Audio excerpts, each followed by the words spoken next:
This is Duke University.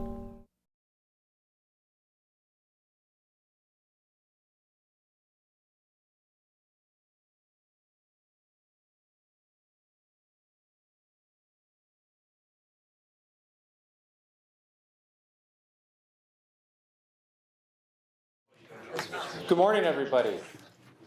So it gives me great pleasure to welcome you all to the business school, and in particular to give everybody an incredible opportunity to listen to Minister von der Leyen. This is a remarkable opportunity for us, which is due to a connection made with Dr. Zhao years ago when Minister von der Leyen and her husband and Dr. Zhao were all at Stanford and spent several years there together.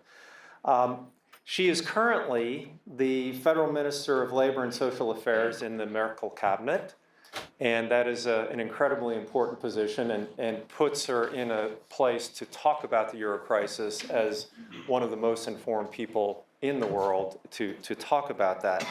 What's interesting is to look at her background. She is actually a physician by training, OBGYN, and a distinguished career in that domain, which actually was derailing her initial career interests where she was studying economics. And so she switched from economics into the study of medicine and public health later. But now she is squarely back in the domain of thinking about the implications of the Euro crisis and having to think through the economic issues there. She has been described as tough, strong, and visionary. And I was reflecting on that in thinking about another characteristic, which is she has 7 children.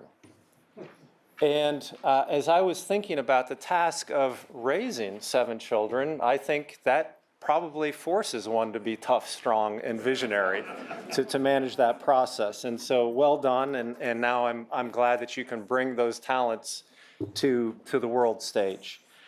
So I want to get out of the way and let Minister von der Leyen talk about the Euro crisis, but I will just highlight the fact that in a world where we have incredible interdependence, we need leaders of consequence to deal with issues where what happens in one place changes what happens in another. And so she is in a position to think about what is Germany's role in managing the European Union and thinking through the Euro crisis, but there is interdependence with the entire world around how we manage the Euro crisis. And so without further ado, a true leader of consequence, Minister von der Leyen.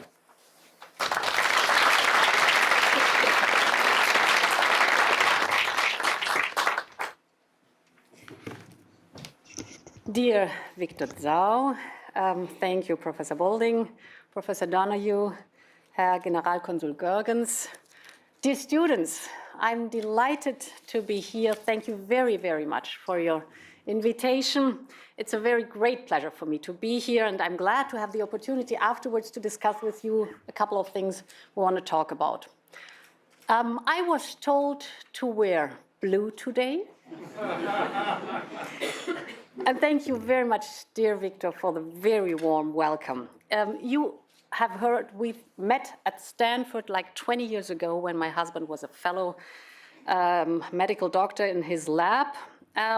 Actually, during that time, we came with 3 children to Stanford, and then our twins were born. So since then, since 20 years, since 18 years right now, we are very proud parents of American citizens. So this makes it very special for us. We spent exciting years at Stanford, and we learned a lot, and we met wonderful friends.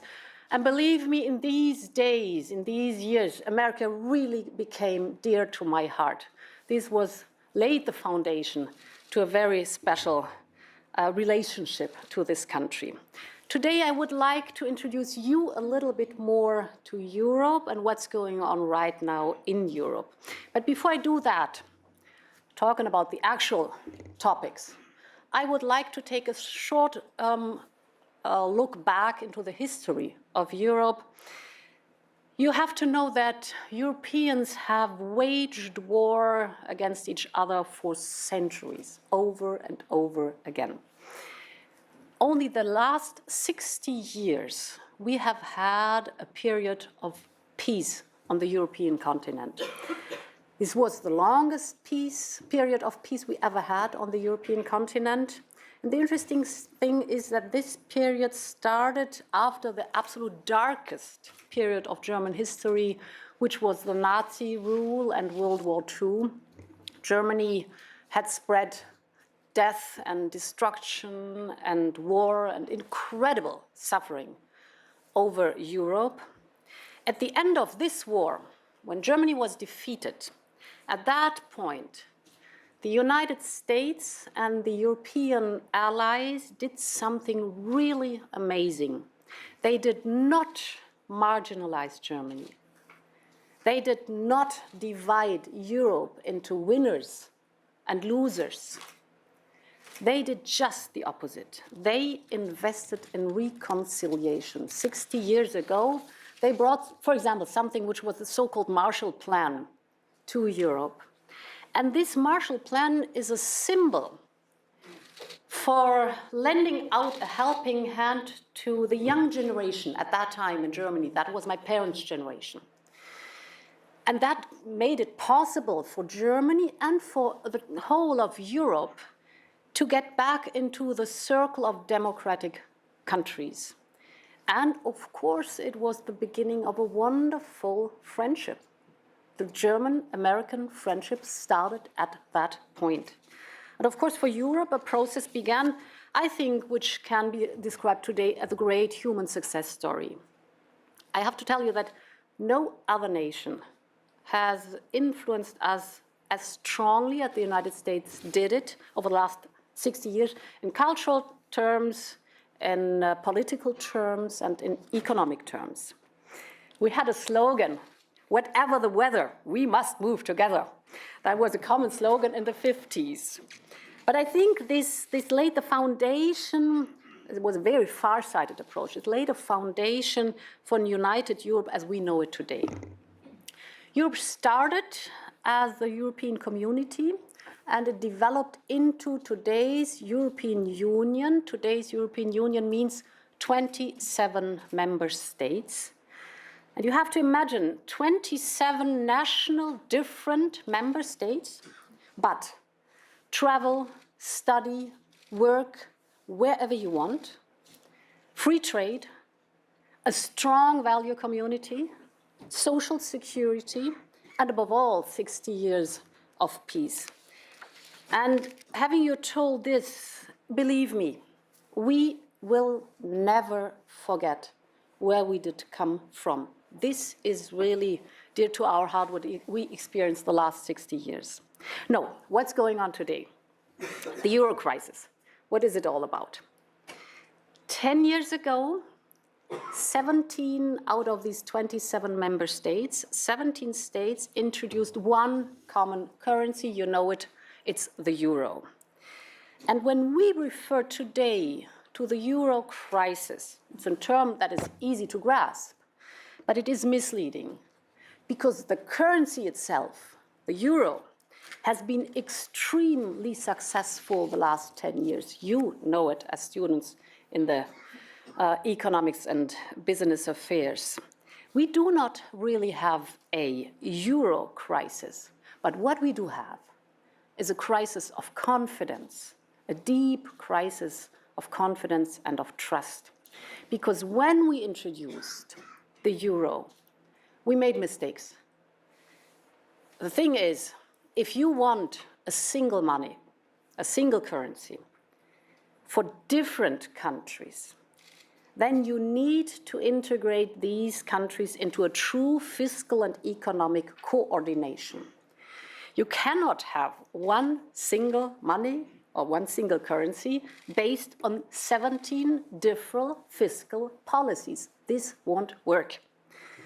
But the founders of the euros, many of them still alive, telling us how it was 10 years ago, said, first of all, they didn't have the strength anymore to have this true fiscal coordination, because it means giving up sovereignty. of the national sovereignty on the European level. And they thought, if we introduce one single currency, well, the European communities will automatically come closer together. That was a mistake, because just imagine Germany, France, Greece, Portugal, Ireland, just to speak of some as different as can be. Second point, the Euro member states promised to each other that they would limit their debts and deficits. And well, everybody knows the opposite happened. We lived above our means for many, many years, actually as almost all the major industrialized countries. And you've seen it yourselves, the financial crisis hit in 2008. Lehman Brothers went bankrupt. And that forced all European countries, all European states, to increase their debt account once again, dramatically. And that's where the European crisis of confidence, of trust into Europe became obvious. Because investors began to ask, if I lend money to one of those indebted countries in Europe, will I ever get my money back? Will these 17 European states really stick together? Or will they break apart and all of a sudden my money is gone? Because one state will go bankrupt. This is a question of trust. And this trust has suddenly disappeared like into thin air. So all of a sudden, nobody wanted to lend money anymore to the indebted countries in Europe. We have all seen it. Speculators started to bet against individual countries in the Eurozone. Interest rate skyrocketed. Greece was the first country to come into focus, followed by Ireland, by Portugal. Even big national economies like Spain and Italy were under attack. Well, to make a long story short, Europe is determined to prove that we will stay together. It's a matter of power, and we all have these military sentences like under attack, and a matter of influence. We put short-term measures into place, short-term measures, by saying we put out a bailout package in the window worth several billion euros for the market to show whatever happens, we want to protect the vulnerable states. We will not have them go bankrupt. There was a strong intervention by the European Central Bank just to save these vulnerable countries against state bankruptcy. This is a matter of short-term measure. The crisis is not over yet. We have a quiet moment at the moment being right now, but we just bought ourselves time. That's what happens right now. We bought ourselves time. So what have we learned? What is the first lesson out of the euro crisis? Well, whether we like it or not, if you want a common money, you need a common fiscal and economic policy. That means each individual country has to give up national fiscal sovereignty to a certain extent and transfer to the European level. No country likes it. But here's once again the proof why this is necessary. Europe's indebted countries are not the black sheep among a flock of immaculate white sheep. You know better than me that public debt is a global problem. Let me give you 3 figures. The average debt to GDP ratio is 88% in the Eurozone. That's a lot. It's 103% in the United States. It's more. And it's 194% in Japan. But despite these figures, Japan and the United States are not facing any problems to place the national bonds. The markets trust them. And why is that? The United States are one nation and are liable for one currency. Thus, the survival of the nation is not at stake when one state threatened by bankruptcy. Nobody would dream of speculating against, for example, highly indebted California, because you know there's one nation who takes care that California won't go bankrupt. And as I've said, in the Eurozone, however, you have 17 sovereign states that are sharing one single currency, and that is the root of the problem. This will not work any longer. Therefore, Europe will only emerge from the crisis if it regains the trust of the markets. And this can only be done by accepting the first lesson, which is move towards one united European fiscal policy and reduce your debt burden. Reduce your debt burden, this is hard, and this is easily speaking, because that means austerity measures. That means, in speaking terms, cut wages, cut pensions, cut budgets. This is really hard when it comes down to people in those countries. At the same time, we embed the austerity measures in a European so-called fiscal pact. All countries put reliable mechanisms in place, the so-called debt brake, to curb the growth of government debts. In other words, if expenditure exceeds revenues, harsh penalties will follow. And once again, all this is easily said, but for the people in Greece, in Portugal, in Ireland, in Spain, or in Italy, for example, these are really hard and tough times. This is one part of the lessons learned. Fiscal austerity is necessary, but fiscal austerity alone will never ever lead us out of the crisis of confidence, the crisis of trust. Because there's a second, a more long-term concern within this picture. The question is, for the markets, does it still pay to invest in an aging Europe, in its real estate, business, jobs? Will it pay on the long term? An aging population? Is there enough innovation? Will I get my money back? Will they be prosperous? Will they succeed? And to make sure that the markets answer this question by yes, without any ifs and buts, we must create equal levels of competitiveness in Europe now.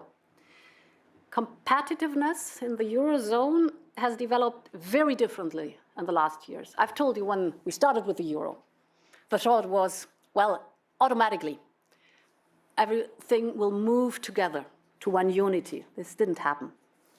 We have particularly in the euro countries in the north, Germany, Netherlands, Finland, for example, we were able to increase the productivity markedly. They did very well. The euro countries in the south dropped behind.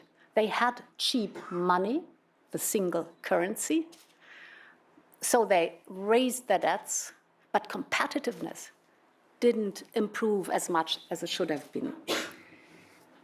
This applies to economic growth, but of course this applies also to the labor market, my field. At the moment being, Germany has an unemployment rate of 5.5%. Lucky us. This is really good. This is the lowest rate that we have had in the last 20 years since reunification. At the same time, we have never had so many vacancies. We're desperately looking for skilled labor. Just to give you two numbers, we have 3 million unemployed. We have 1 million open jobs vacant. So we have too much work to do, in easy speaking terms. If you look at Greece, for example, on the other hand, the unemployment rate is at 21%. Remember Germany, 5.5%? Greece, 21%. And the gap is even more dramatic when it comes to young people. This is really dramatic. In Germany, we have an unemployment rate of young people under 25 years of 7.8%. This is good. It's the lowest rate in Europe. In the Eurozone on the whole, this rate has reached already a depressing level of 21%. If you look at Spain, it reached a dramatic peak by now of almost 50%. This means for these young people, younger than 25 years, that almost every second has no job, no perspective. I mean, for an individual life, it's political dynamite. It is hopelessness for a whole generation. So the second lesson in Europe we have to learn is we need structural reforms to become competitive. As I've said, we've bought ourselves time with these rescue packages at the moment being to keep the interest rates low. We've got round about 3 years of time. This is not a lot for structural reforms, but we have to use these years. Being here today and speaking to you, I think I should have a look on what did the successful countries in Europe do? Why are they successful? Because that teaches us a bit about what have we done the last 10 years. Well, I think we did 3 things, big topics. We started on a model which is typical European that we call flexicurity. The philosophy is, if in a globalized world you need flexibility, yes, you need it. This flexibility cannot only be at the expense of the working people. Both sides, the employers and the employee, have to invest in this relationship. This is the ground philosophy. What have we done? In the last 10 years, job security had priority over wage increase. So wages did not rise as much as they could have, but there were agreements with the trade unions and the employers to keep people in their jobs. That was the first priority. We know this is expensive, social security and all that stuff. This has a burden on product costs. But the philosophy behind it is, in Germany, for example, the more costly we are, the better we have to be in the quality of our products. We will never, ever be able to compete in low-quality products and only having low wages, but we have to go into the quality segment. Second part, or second thing we did is we implemented labor market reforms that aimed at enhancing flexibility at company level, thus giving the companies more room for maneuver, to breathe.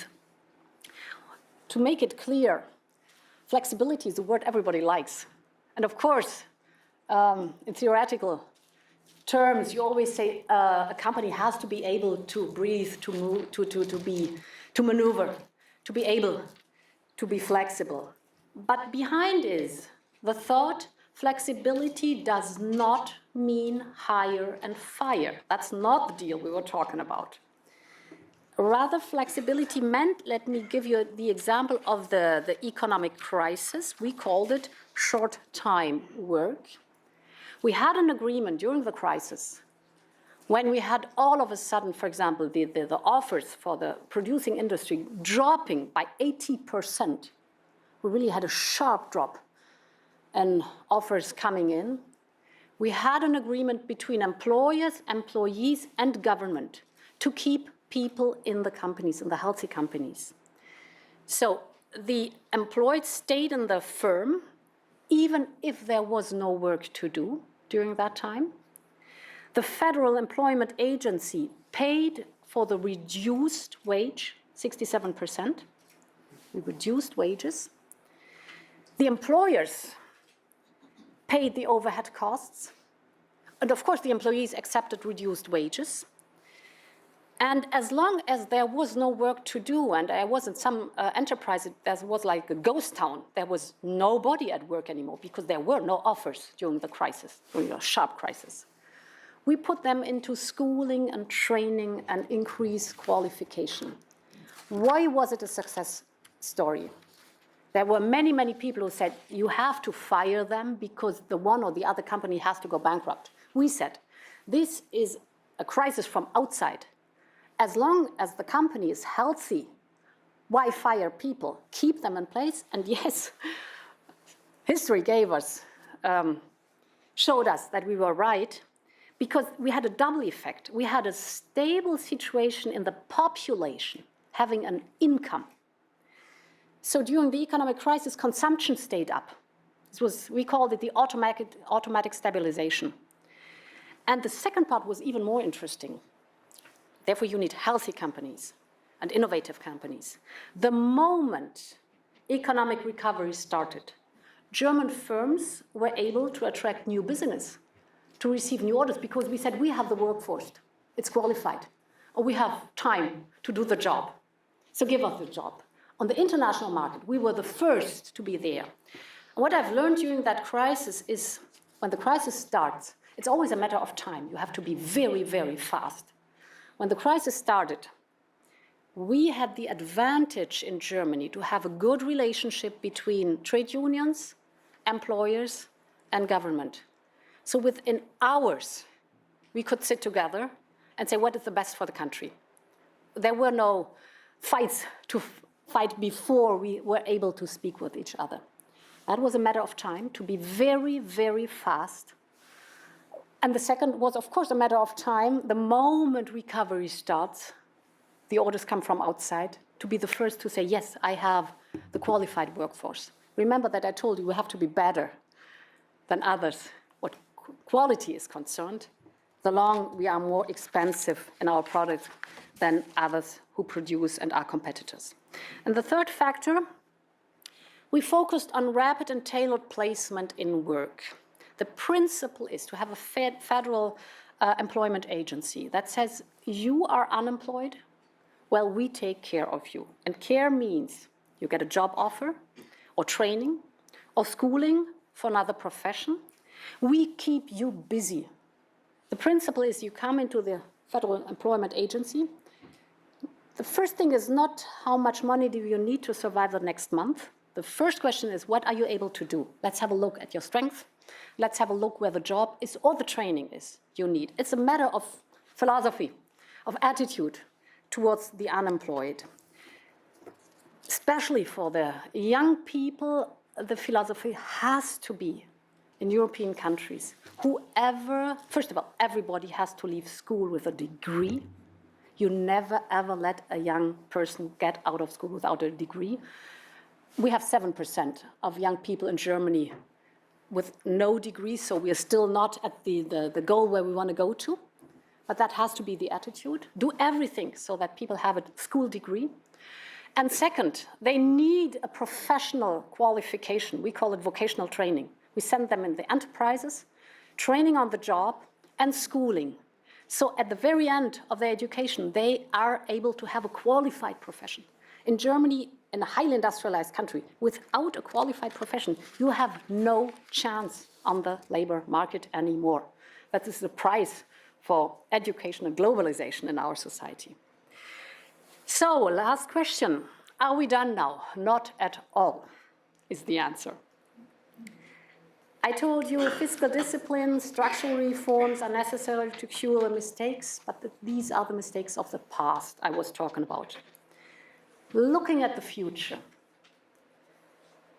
we have a very new challenge that is visible. The key word is demographic change.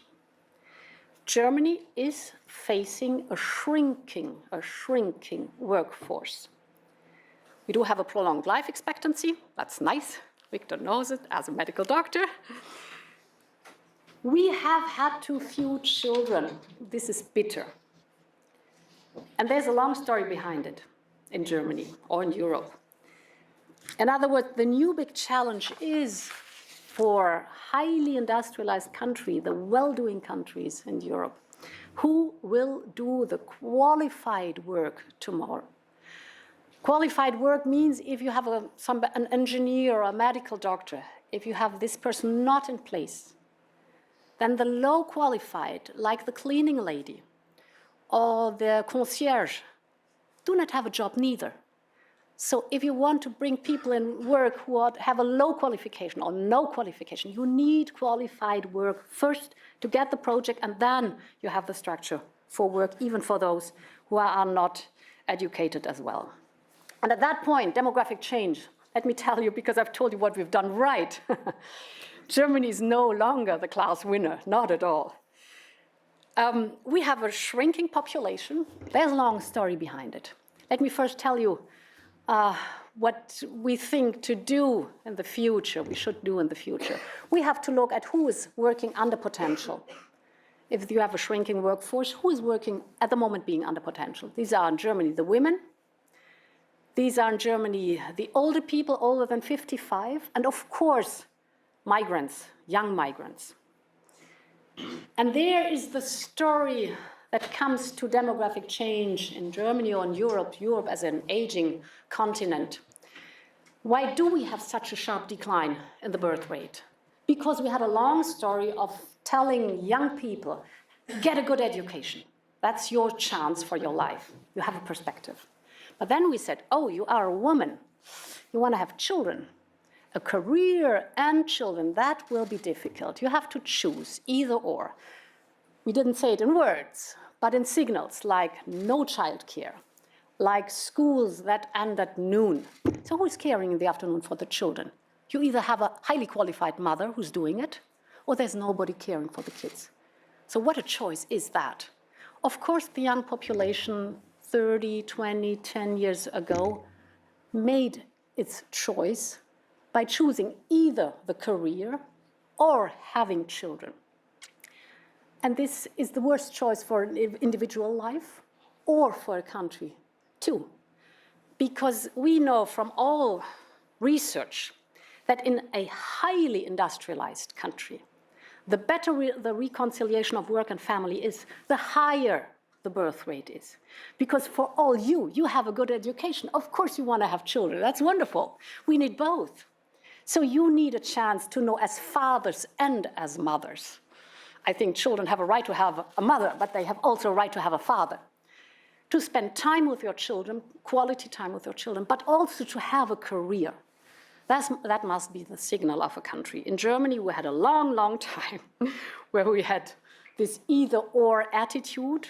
We had fierce debates because it goes deep into the emotional thing of how you lead your life. You know that too from your debates in your country.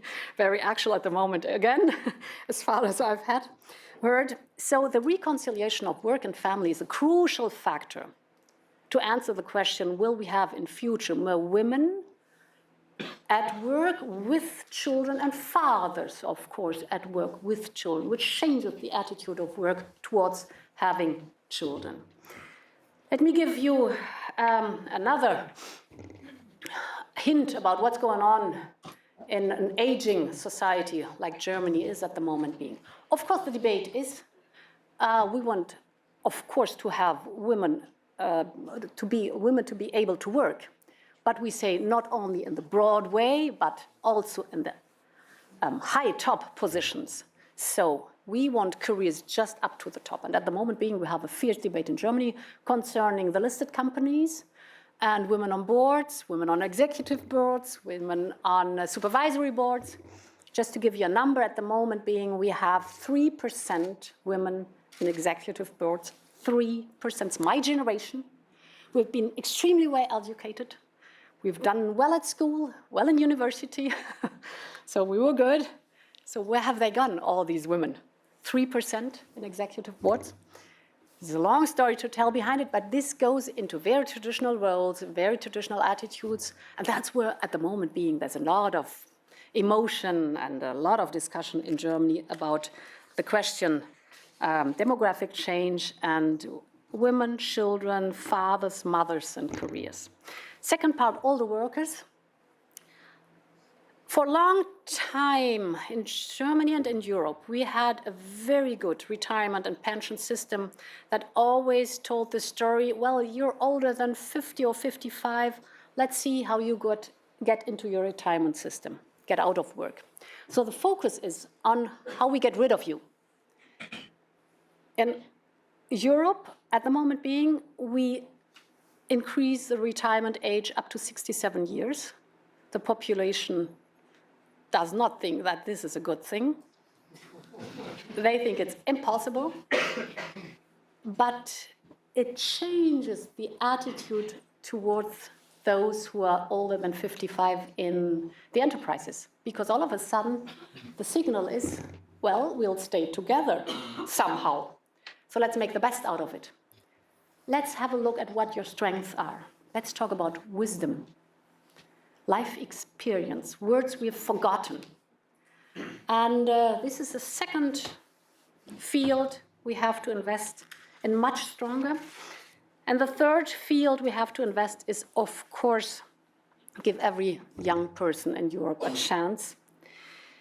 I've been talking a little bit about the unemployment rate in Greece and Spain and Italy. Well, the chances, of course, or the opportunity is we have free movement of workers in Europe. So why not get young Spanish people to Germany, where we are desperately looking for young people to fill in the vocational training spots we have, and give both the country here and the youngsters from other countries in Europe a chance to have a common perspective. In summary, where are we heading in Europe in 10, 20, or 30 years? What is our vision? Europe will never become a federation in exactly the same way as the United States of America. We must find our own way that takes the linguistic, the cultural, the mental diversity in our continent into account. But I am convinced that the United States can be a very good role model for us when it comes to speaking to the world with one voice. In the beginning of the 20th century, Europe represented 20% of the world population, 20%. Today, this figure has dropped down to 7%. And in 2100, we will be at 4%. So this means Europe must change, whether we like it or not, as Europe's global importance is changing. Only one united Europe with a population of 500 million, in Europe we are 500 million, guarantees that we will still have a say in the globalized world. Otherwise, nobody will ever listen to us. And I'm therefore convinced that we even need more Europe than we had up to today. We cannot stop halfway. I do have the vision of a political union that I would call at the very end the United States of Europe. I scare people when I say that in Europe, because everybody's thinking of the national state. But my long-term vision in 20 or 30 years, of course, is the United States of Europe. It pays. On a worldwide scale, the European Union is the only transnational democracy project. That's interesting. It has been a big success story the last 60 years, as I told you, because in no other continent we have been as successful as in Europe in making poorer neighboring countries wealthier by integration. Think of Poland. They made a huge step forward just by coming to the European Union. No other continent has been as successful as Europe in combining economic success on one hand with the protection against social decline on the other hand. And this would not have been possible without the European member states' courage to renounce some of their national competences. I think today we have to be courageous again. A lot of what I've been telling you so far will have sounded familiar to you. On both sides of the Atlantic, we need to solve our problem on public debts, on high unemployment. You know these topics as well as me. And the booming young states do not only change Europe's importance in the world, but also the role of the United States, of course. The transatlantic partnership, I think, is thus becoming more and more important for both sides. But I also think that we do belong together for many more reasons than just the economic reasons.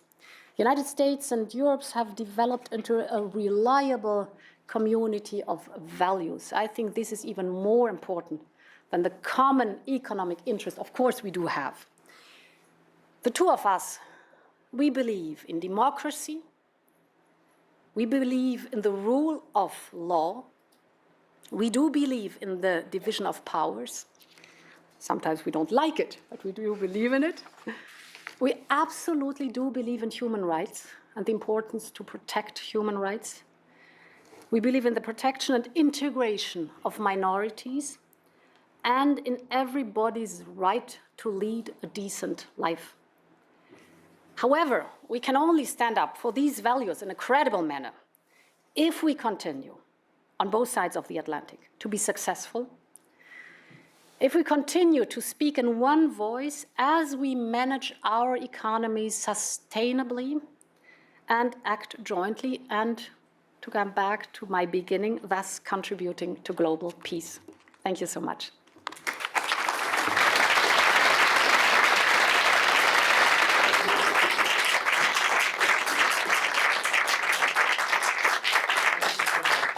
So we do have time for questions. Yes. And Okay, I'll step out of the way and no problem. Go ahead. President of Dartmouth, President Kim, is going to become head of the World Bank. He is a physician and a public health specialist by training, as are you. Do you think there's something about a public health perspective that's influenced your thinking or will influence his being head of the bank? Yes, of course, public health education influenced my political work a lot. First of all, I have to say, the most influence in my political world was the experience to go abroad to the United States, to be at Stanford, and to experience an atmosphere of a community that says, you have a nice education, you have children, wonderful, let's put it together. This gave me a lot of strength, this experience, to go back to Europe and tell them, stop dividing career and children into two opposite things, reconcile them. Public health has a similar approach, which is go into prevention at the very beginning. Ask where is the resilience factor for people at the very beginning. So work on the roots or in the first hand before disease occurs, before dramatic circumstances occur in health of the individual. Work for this, in the circumstances to enhance the circumstances or the prevention of disease and go to the roots of where disease starts. So whether you look at vulnerable children and the health status or education status is almost the same at the very beginning of life. If you go into the very early young life of children and be there and take care, and we have been talking this morning about having mentors for children out of difficult families to give them education, empathy, and of course health, because health has a lot to do with being informed and having education. You put a basis which is so firm and so good that later on you will not have the high social costs if things go in a bad way. So public health is all about being at the beginning of prevention and not at the very end when things have turned difficult and you have to repair them.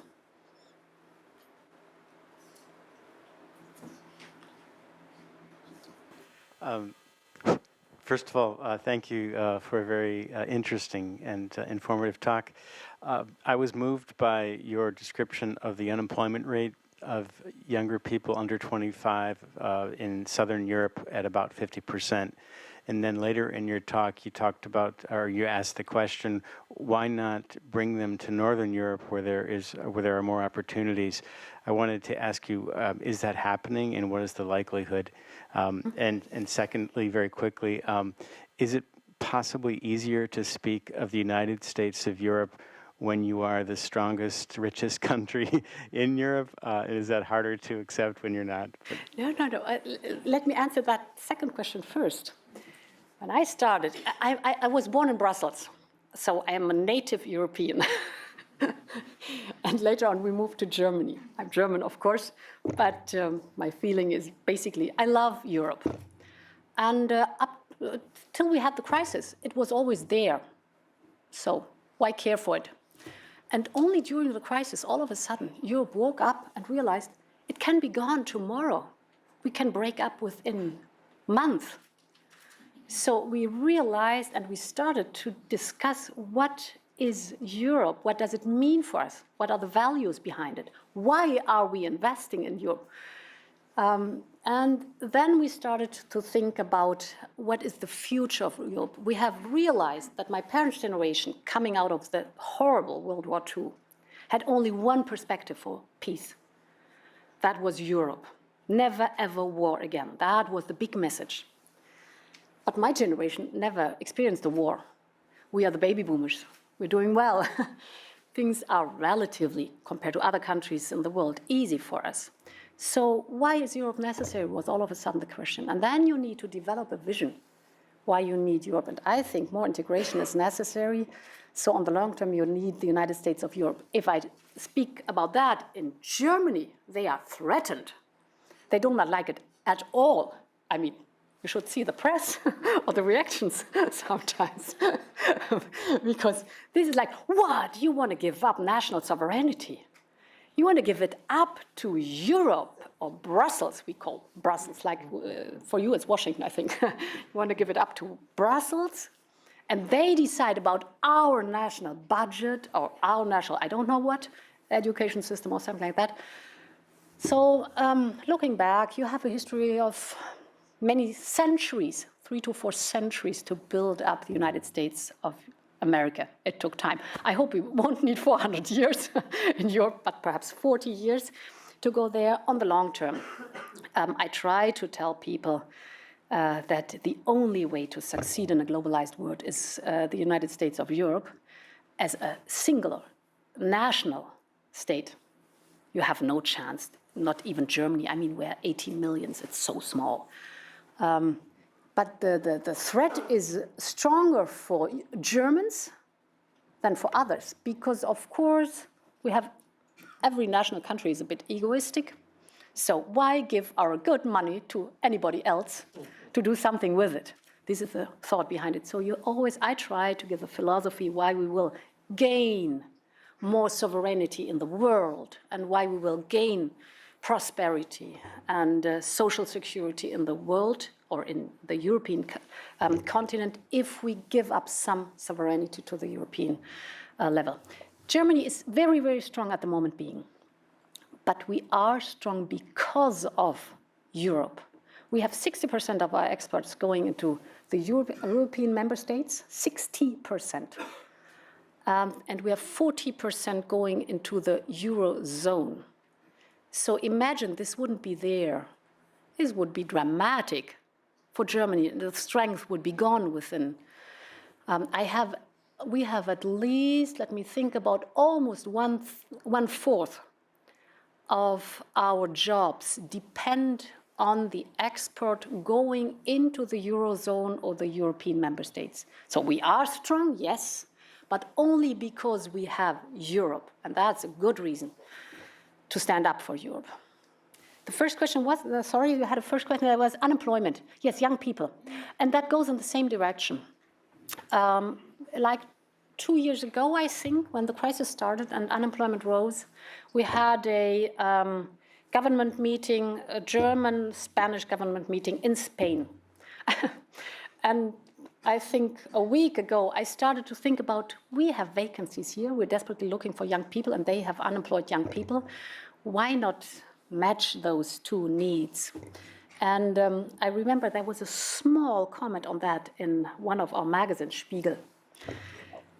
And the Spanish, media or parliament read that. I don't know how they read the German Spiegel in Spain, but anyhow.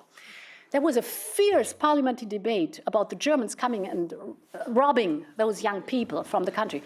So what I realized is you cannot come as a big country and say, actually, we have an offer. We have jobs here. We take your youth away.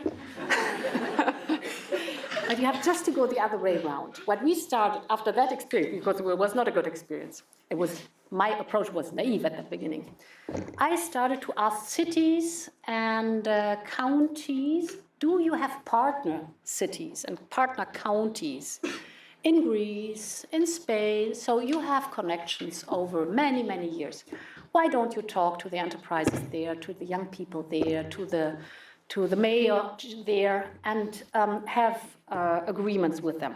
And now all of a sudden we have a grassroots movement slowly but surely coming up.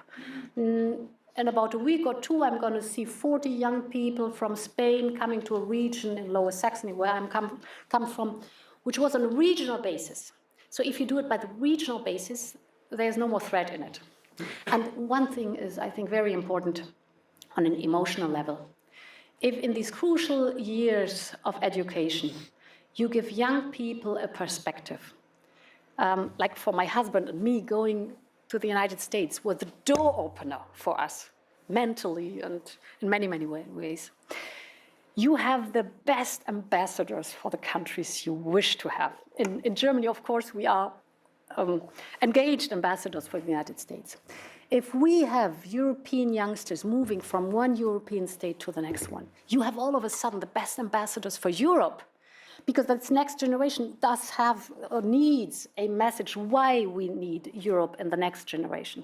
So I think with giving them hope, with giving them perspective, qualification, a good experience, not only reading from Germany and the newspaper, I think that's not always funny when you're in Spain or in Greece, but having them in both countries and exchange youngsters is the best way to maintain Europe.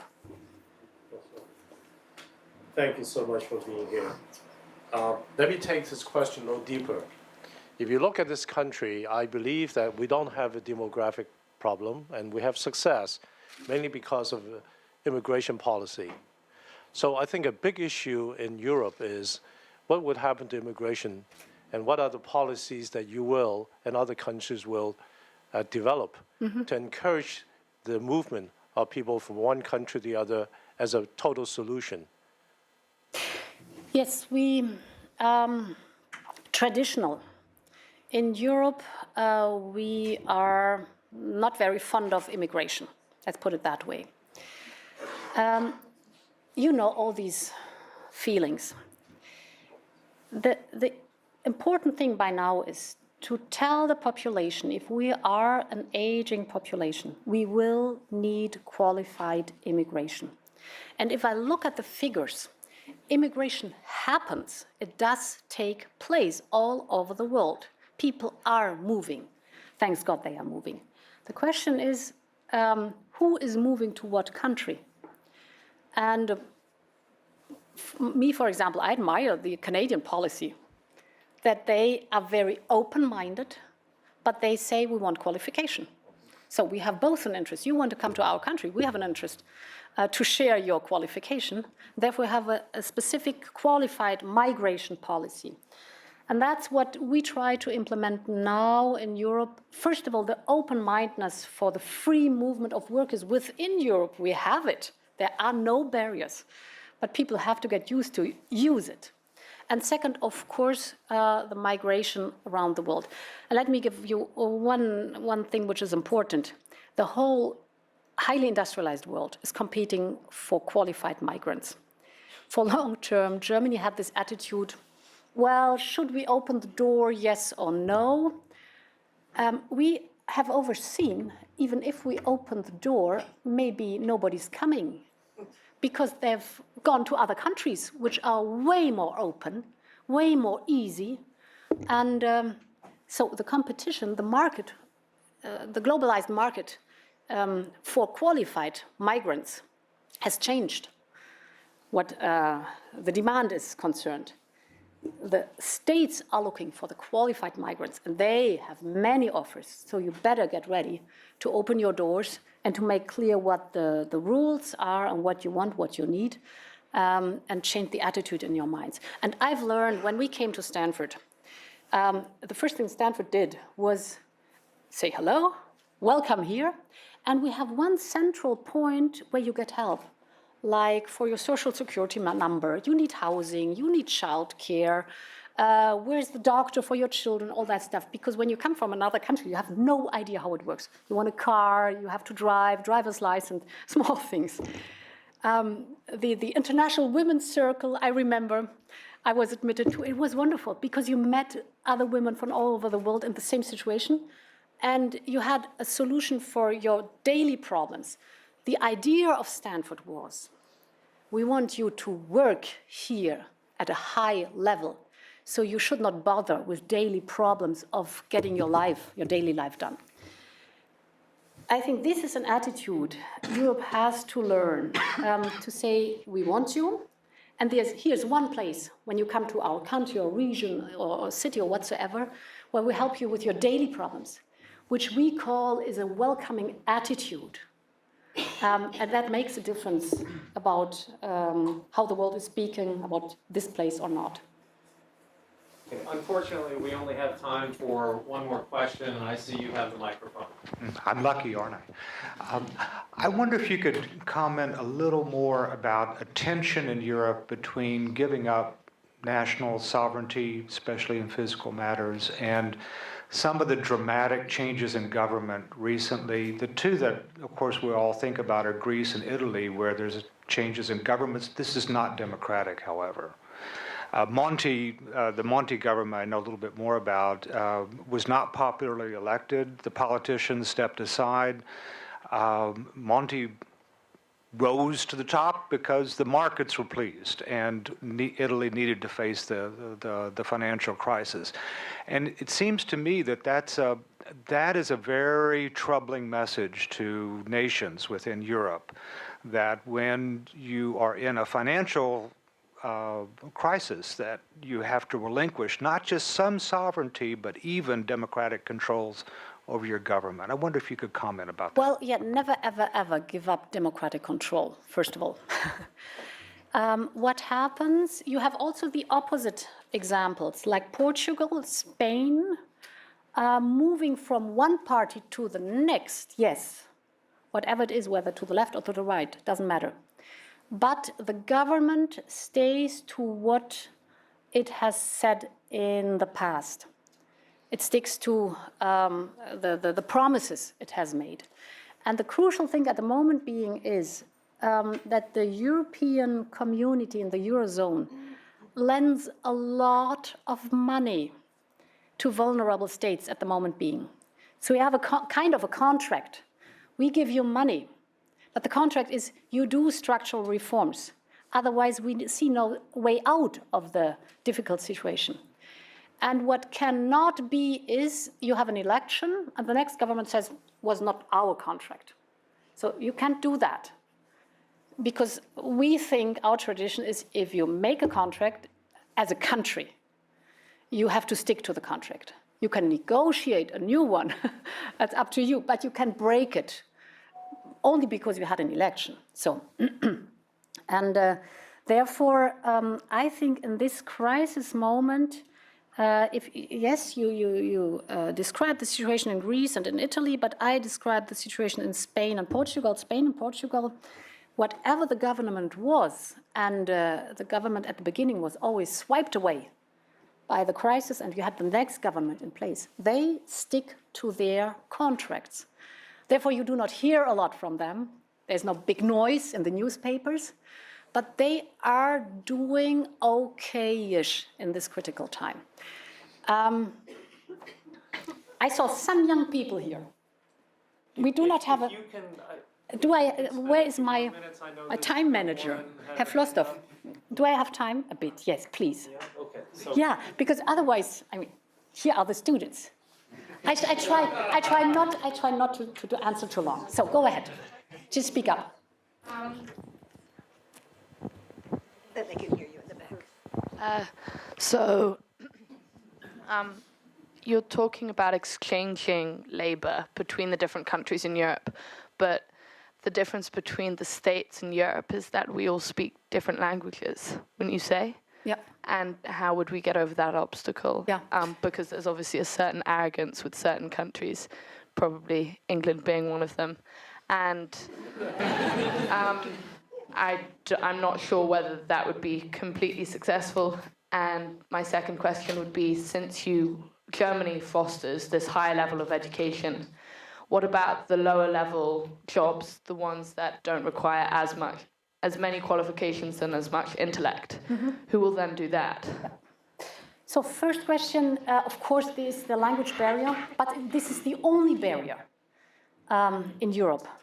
And we are used to bilingual education. So what we do, for example, with the Spanish young people, of course, we train them to have a German, to learn the German language. But this is the only barrier we have. We have no bureaucratic obstacles. We have, as I said, free movement. So this should be, you should be able to overcome that. I'm speaking English right now. My native language is German.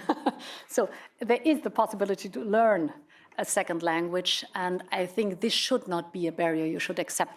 We provide German classes, either in Spain, that's then the local authorities who provide the German classes in Spain or in Germany.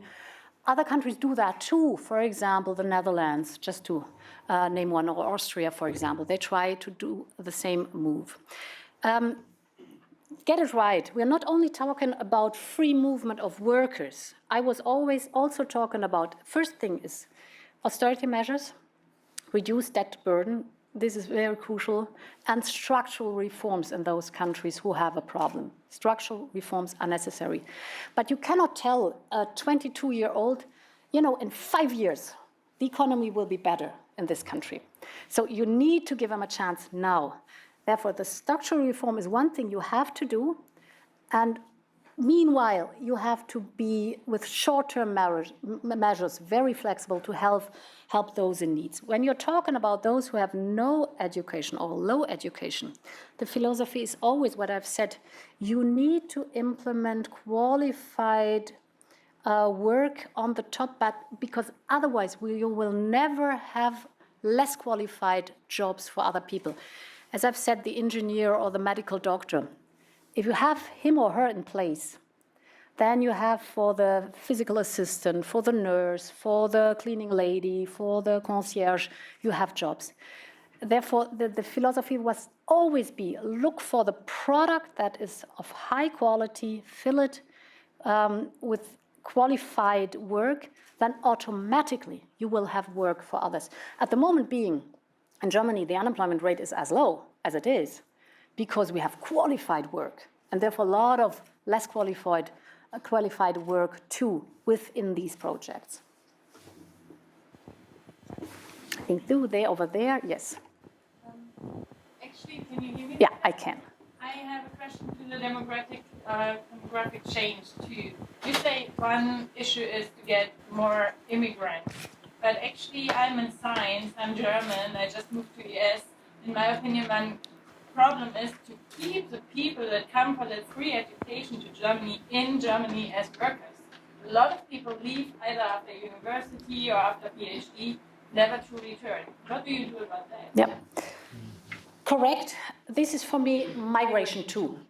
So we just implemented the so-called blue card in Europe, and in Germany, which has much more easier rules to either come to the country if you have a qualified profession, or stay in the country if you've done your studies in Germany, when you're looking for a job and you want to stay. So we get smarter on that too. But maybe put it, migration is not the only solution for demographic change. You have to change the society and looking at women, older, and young people who come from vulnerable families. You need all four pieces. I'll try it like this too. So you've been talking about a European narrative which builds on the notion of peace and stability and was developed in the 50s. Now, to us that seems outdated. I can't imagine what war looks like anymore. Wouldn't you say that it's time for a new European narrative? And what does it look like? What does it have to look like? I started with a peace message because I wanted to tell you where the German-American friendship comes from. And as I've said, we'll never forget that. Of course, for my children, even for my generation, I've never experienced war. You're right. We need a new narrative. And I try to show you that the narrative in Europe will be one single national country will never, ever succeed in the globalized world. We want, for the United States of Europe, the social protection we have traditionally in Europe, which is a different one to the Asian or the English-American model. It's a very specific European approach to social protection. We have the common topic of demographic change, and of course we want to address with a strong voice the global problems like poverty, like climate change, like hunger in the world, for example, just to name some. If you have 27 different voices in Europe, think of Kissinger, who said, where's the phone number for Europe? Who can I call when I want to address Europe? If you have 27 different voices talking all over the world, nobody will hear you. If you want to be a factor which is managing this globalized world, you need one stable community based on values, but also on economic success. Okay, so I think one more, the last one. Thank you for your talk. Actually, I'm very intrigued by your idea of. Thank you. So I come from Singapore, and I did my undergrad studies in Munich. So to me, that was a shock because there was a strong Bavaria identity during my study there. So there was a strong what? Bavaria identity. Bavaria identity. Yeah. Oh my God, yes. So, I'm very intrigued by your talk about the United States of Europe in the future. I'm sure, people in our generation, the idea of citizenship has already changed because we already become mobile at a very young age. So, in your vision for the future, what is the citizenship's definition for the future United States of Europe? Because I would know what's your vision for that, and I find this a very interesting idea that nobody really can define it today. Yeah, you have experienced the other extreme, the Bavarian. Yeah, which is this is just for those who do not know Germany, you don't have to know that. This is 1 out of 16 states. It's a big state, yes, but it's 1 out of 16 states, 10 million people. And the attitude is, we are Bavarians, and that's enough. So who cares about the rest? I'm exaggerating a little bit, but this is the Bavarian attitude. It's the opposite, of course, of the attitude, listen, I was born in Brussels, so I feel European. Of course I'm German. And of course I live in Lower Saxony, which is a state 2 in Germany. And I feel being a member of Lower Saxony, you can be all three in your heart and in your mind without having conflicts. So my idea is we have a globalized world. And within this world, we have interests and we have values we want to protect. And my idea is we have a specific attitude in Europe, specifically what the social protection is concerned, and we have a specific situation because of the demographic change in Europe. We have to learn a lot within the demographic change. Let's stay together within this continent where we have a history together which experienced the war but now knows what the value of peace is. But let's not be too narrow-minded. So the problem is not in Europe. Europe is too small. You have to think global, as a global citizen. The problem is more how can I convince the Bavarian to think European? So, Minister, I want to assure you that the upcoming sessions you will get to talk to more students. Yes. Wonderful. Thank you so much. And Victor has... Whoa. Hang on. Yes. So, Ursula, you brought a... Dessert for all my children. Yes. More chocolate than that. You brought a great message of friendship. As you know, aside from personal friendship, we're so glad you're here and to make new friends here. You spoke a lot about your experience at Stanford. I hope you speak a lot more about Duke experience. Yes. So, as an expression of appreciation on behalf of Duke University, I'd like to present you with this bow. I think it's inscribed, say, with appreciation, Ursula von der Leyen, April 18, 2012. Thank you very much. Thanks a lot, Victor.